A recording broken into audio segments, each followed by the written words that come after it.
Action News reporter Cheyenne Corinne is live in the Satellite Center with the latest. Cheyenne. Hi, Sarah and Brian. Yeah, Ashlee Robinson, she was actually raised locally in South Jersey, and now her death is making headlines across the world. Well, today we spoke to her family in Delaware, who say they aren't getting any answers about what happened to her from officials in Tanzania or her fiancé. My daughter, Ashlee, she's no longer here with us, and we're trying to find out why. Fuck is you doing without a sun pass? Like, honestly, you want to just vibe in traffic. Vibe. Could take you 15 minutes to get somewhere. You want to chill out for the next 45 minutes sitting in a regular length for what? It ain't gonna work with me, baby. It ain't gonna work. It ain't gonna work. I ain't gonna lie. I'm talking about, yo, babe, get over into the express lanes faster, da-da-da. Nah, like, I ain't finna do all that. Bitch, if you don't drive over them fucking cones and get on. Someone left a comment on her page weeks before she died that said, "He going to kill you." She never responded. And now, here we are. Let me paint the picture for you. Private jets, a safari proposal in the middle of the African wilderness, a luxury villa right on the coast of Zanzibar. From the outside, this woman's life looked like something people screenshot and save on their phones. She was glowing. She was in love. She had just turned 31. She posted that she was exactly where she needed to be, and then she was gone. Her name was Ashlee Jenae, and the people who loved her, the ones who knew her laugh, knew her energy, knew the way she moved through a room, they are the ones telling you that none of this adds up. Not strangers on the internet, not people with an agenda, the people who knew her. This is her story. Ashlee Jenae was Jersey-born, New Jersey-raised, bright, ambitious, and the kind of woman who walked into spaces and made them better just by being there. The turning point in her life came from, of all things, a bet. Her best friend had just landed a job down in Miami and needed somebody to make that 18-hour drive with her. Ashlee said yes. No big plan, just showing up for her girl. Her flight back home was booked for that Monday, but by Wednesday, she had already gotten herself a job in Miami, period. She went back to Jersey, packed her things, and never looked back. Miami suited her. She had the look, the energy, the drive. She started modeling, and she did not stay at the bottom for long. She worked her way up into music videos alongside some of the biggest names in the industry. Rick Ross, Migos, Meek Mill. That is not luck. That is a woman who put in the work and earned every room she walked into. By her early 30s, Ashlee had built a full-time career as an influencer. Her Instagram was real, not just pretty pictures, but a life that people genuinely followed because she made you want to root for her. She was building something, and she looked happy doing it. Now let's talk about the man she was with, Joe McCann. Let me tell you something about this man because his background matters to everything that comes next. Joe was the founder and CEO of a company called Asymmetric Financial, a modern crypto investment fund, and the name alone tells you something. Asymmetric. It means one side holds more information than the other, more knowledge, more power, more control. Keep that in the back of your mind. On paper, Joe was impressive. Over 2 decades of experience across Wall Street and Silicon Valley. He ran a quantitative trading operation for cryptocurrencies at a San Francisco hedge fund. Before that, he was a senior director at Microsoft. He sat on advisory boards. He got written up in Forbes, TechCrunch, and the Wall Street Journal. His fund ranked as the #1 performing fund globally in 2024, not just in crypto, across every asset class on Earth. This was a man with resources, with access, with connections, and at some point, that man and Ashlee Jenae found each other. Now, they had been together for a while before this trip. Ashlee had him on her Instagram, photos, captions, the kind of presence that says, "This is my person." But here is the thing people started noticing when they went back and looked. Joe never posted her. Not once, not a single post, not a mention. While she had him all over her page, he never acknowledged her on his. Make it make sense. And then there were the comments. People had been leaving warnings on Ashlee's posts for months. One comment, posted 20 weeks before she died, said exactly this: "He going to kill you." Another one said, "He will kill you, one." And just weeks before the trip, another account wrote, "He's going to harm you. Get out." Now, were those people psychic? Probably not. Comments like that float around social media all the time, especially on posts of women in relationships people disagree with. You know, I always find it interesting when people are like super shocked that you would make a decision out of like the kindness of your heart or a decision out of love. It makes me think. The reason you're asking me like, are you sure, or are you not gonna go back on your decision, or is because you would do that.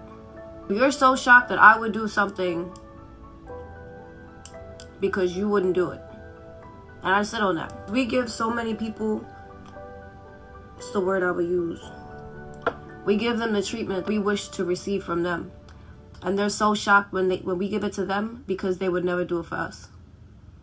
Shit is crazy. But looking at them now, after everything that happened, they don't feel random anymore. Anyways, whatever the private reality of that relationship was, the public version was about to get a major upgrade. Joe planned a trip, Tanzania, Zanzibar, one of the most breathtaking places on the African continent. The plan was to celebrate Ashlee's 31st birthday in style. Private villa, wildlife safari, the whole experience. And while they were out in the middle of that wilderness, on April 1st, Joe got down on one knee. He proposed. Ashlee said yes. She posted about it.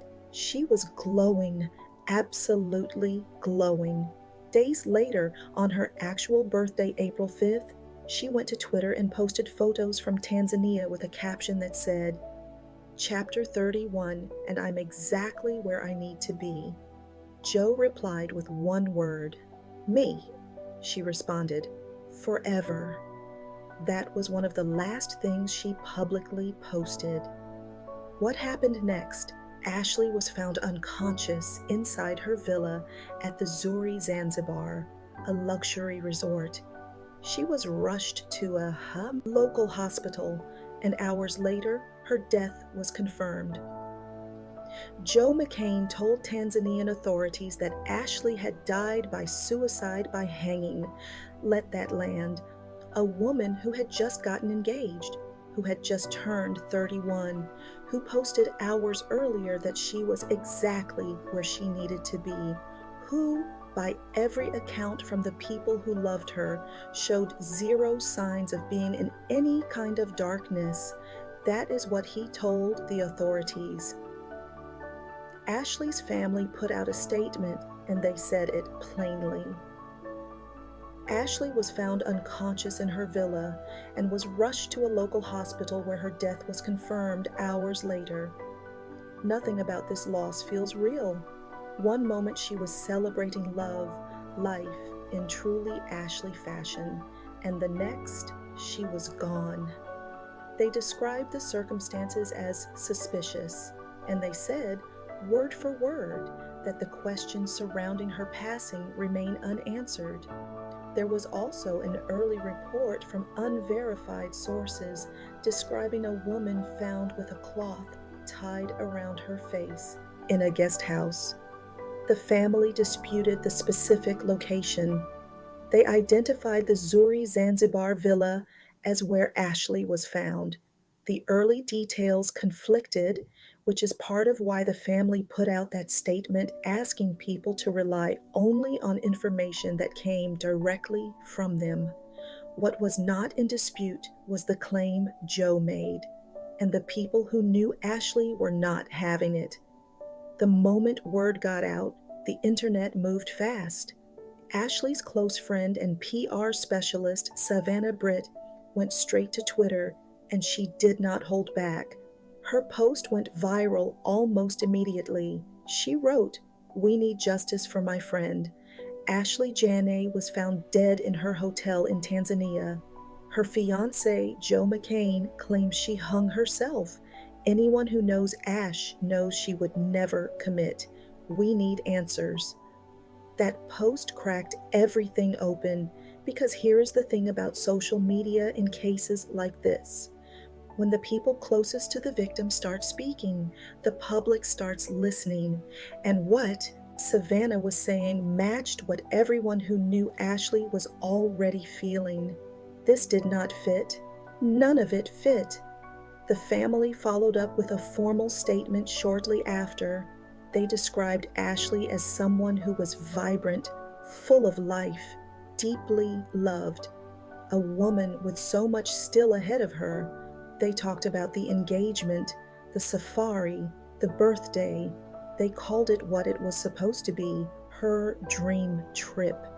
And then they said this: "At this time, there is an active investigation into the circumstances surrounding Ashlee's suspicious passing."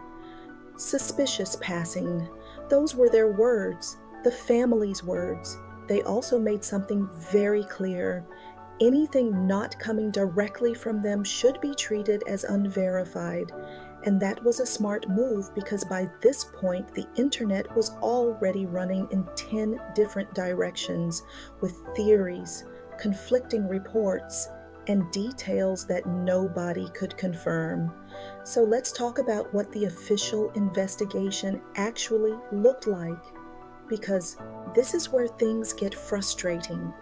As of the time this story broke, Tanzanian authorities had not released any public autopsy results, no toxicology report, no official cause of death confirmed by any medical examiner, nothing.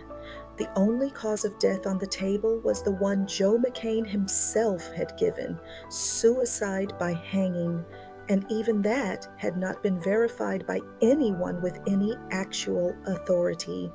Let me tell you something, that gap right there, between what a person of interest claims and what investigators confirm, that is exactly where cases like this get buried. Families are left waiting, months turn into years, and justice never comes. Now, where was the American government in all of this? The U.S. Embassy was involved, but their role is limited when a death occurs on foreign soil. They do not lead the investigation. They cannot force anything.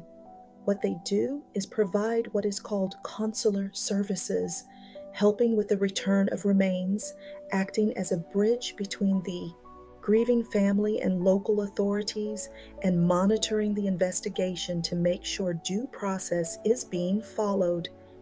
That is the ceiling of what they can do. And Ashlee's family found out about her death through passport emergency contacts. Not a phone call from Joe, not a message, not even a text. The embassy contacted them because Ashlee's body had been found and her emergency contact information was on file. Sit with that for a second. The man who proposed to her, the man she called her forever. He never reached out to her family to tell them she was gone. While her parents were getting that call from the embassy, Joe McCann was on social media retweeting posts about cryptocurrency. No rest in peace, no statement, no grief, nothing. Just business as usual. Like, what? And people went and looked at his social media. What they found only added more questions to an already troubling picture. His pages had associations with racially charged material, accounts tied to far-right ideologies, groups that, to put it plainly, do not think kindly of black people. And yet, here he was in a relationship with a black woman, engaged to a black woman, on a birthday trip with a black woman. People started connecting dots. Whether those dots form a straight line is not for this narrator to say. But what people saw did not sit right with them, and it added another layer to a story that already had too many unanswered questions. Anyways, back to the investigation itself. Reports began circulating that Joe had been taken into custody. Social media was treating it as confirmed. But here is the truth. As of the time this story was being reported, no official confirmation of any arrest had been made public. Some said he was in custody, others said he was not. Nobody in any official capacity was saying anything definitive, and that silence from the people with actual authority is one of the most unsettling parts of this entire story. Because think about it. If you are this person who found your fiancé unresponsive in your shared villa, you are either the most broken, grief-stricken person on the planet right now, or you are the person who knows exactly what happened in that room. There is no version of true love where your response to losing her is to go online and talk about market conditions. There is no version of genuine grief that looks like complete silence toward the family of the woman you just asked to spend your life with. None. Reports surfaced that Joe McCann had been arrested in Tanzania pending investigation. But as of the time this story broke, those reports had not been officially confirmed by Tanzanian authorities. No charges had been publicly announced, no court date. Nothing on record. What made the situation even more complicated was the jurisdiction. This happened in Tanzania, on foreign soil. And let us be honest about something. Americans who lose their lives abroad rarely receive the justice their families deserve. That is not pessimism. That is the pattern. Foreign jurisdiction, limited embassy authority, investigations that move slowly or do not move at all, families left to fight from thousands of miles away with no real power and no real answers. Ashlee's family found themselves in Dropping on a Tuesday. I had the popcorn popping, we made a movie. So many feelings involved, the way you do. They were navigating unimaginable loss from a distance. And they were doing it with a kind of grace that most of us could not manage under that kind of weight. So where did things stand? An unverified arrest, an unconfirmed cause of death, a family an ocean away demanding answers, and a man who publicly and visibly moved on like none of it happened. Oh, so now he is the grieving fiancé? Where? Because the internet could not find a single shred of it. Here is what this story leaves us with. A 31-year-old woman flew to one of the most beautiful places on this earth to celebrate her life. She got a ring, she got a birthday.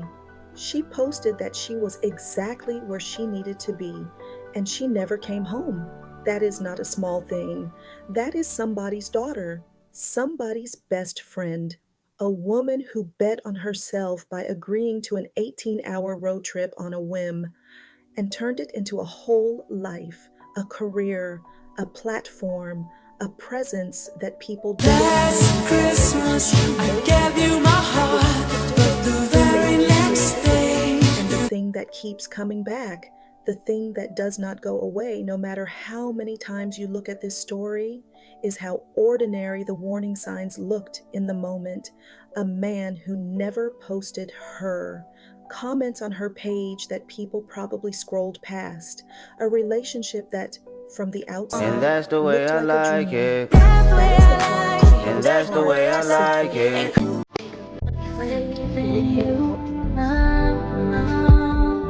Is the heart of a woman. Sometimes it is the quiet things, the absence of things, the one-sided things. Those are the ones that matter and we do not always catch them in time. This channel exists because stories like Ashlee's are not rare. Women in this country and around the world are losing their lives at the hands of people who were supposed to love them. And far too many of those cases disappear into paperwork, jurisdiction arguments, and official silences that never get broken. Far too many families are sitting in the same position Ashlee's family is in right now, an ocean away from where their person died, waiting on answers from people who do not feel the urgency the way they do. Girl, the way this family has carried themselves through this. Releasing a statement, asking the public to trust the process, navigating grief and rage and confusion from thousands of miles away, all while the internet spins 100 different versions of the story. That takes a strength most of us will never have to find, and they deserve better than silence. Ashlee deserved better than silence. So what do we do with all of this? We say her name, we keep saying it. We do not let this become another story that trends for a week and then disappears. We pay attention to the cases that fall through the cracks of international jurisdiction. We ask the hard questions about what protections actually exist for Americans who die on foreign soil, because right now, those protections are not enough. The embassy can watch, it cannot act, and that gap has swallowed too many cases already. We also pay attention to the people in our lives, the friend who keeps making excuses for someone, the woman whose partner shows up everywhere on her page, but nowhere on his own, the relationship that looks perfect from the outside, but something about it just never sits right with you.